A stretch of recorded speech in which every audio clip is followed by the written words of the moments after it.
Because the Business Risk Management Program payments will contribute to farm income and would do so in a more timely manner, this will either reduce the amount of the later agri-stability payment or possibly eliminate it completely.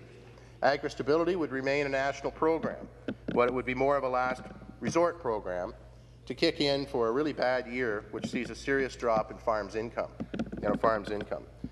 Speaker, I don't propose to get involved in a detailed discussion about national farm support programming policy or how that policy is made. It is, however, important to be aware of a few important points. In Canada, agriculture constitutionally is the responsibility of both the federal and provincial governments. Today, national farm programs are worked out by federal and provincial ministers, and funding is most often shared on a 60-40 basis between the federal government and the provinces.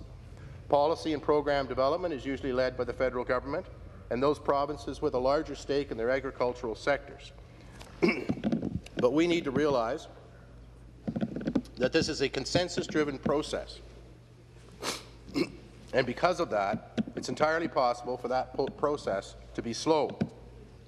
The same consensus process also makes it possible for a province with a lesser stake or a different interest in its own agriculture to hold up progress at the national level.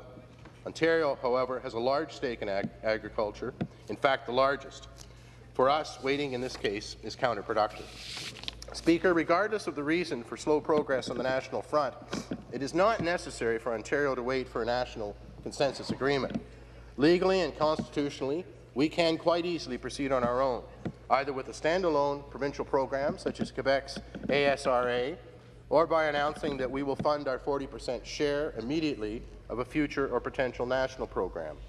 In my opinion, the Agriculture Canada forecast shows there is justification for a national program and that Ontario should be at the forefront fighting for that national program.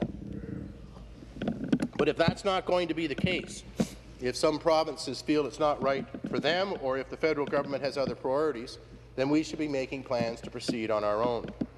That is also the opinion of the Ontario Agriculture Sustainability Coalition, OASC, has asked the province to fund its share of the Business Risk Management Program before there is any commitment from the federal government.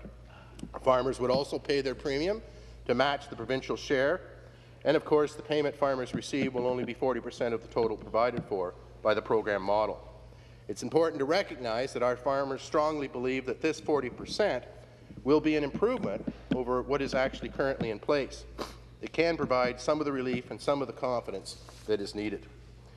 What we need right now is word from the minister and this government about the steps that the province will take to help farmers and to help implement this proposal.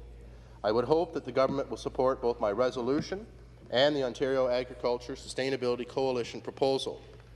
This resolution is neither hostile nor contentious. Since OASC presented these reforms to our farm programs, the government has not responded with any different reform proposals.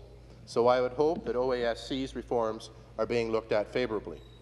However, the time for review is rapidly passing and the time for action has arrived if this program will apply to the 2009 crop, which is currently being marketed. Our farmers need to know soon, if not today, and after the hard work they have devoted to developing the Business Risk Management Program, they deserve a clear answer. Thank you, Speaker.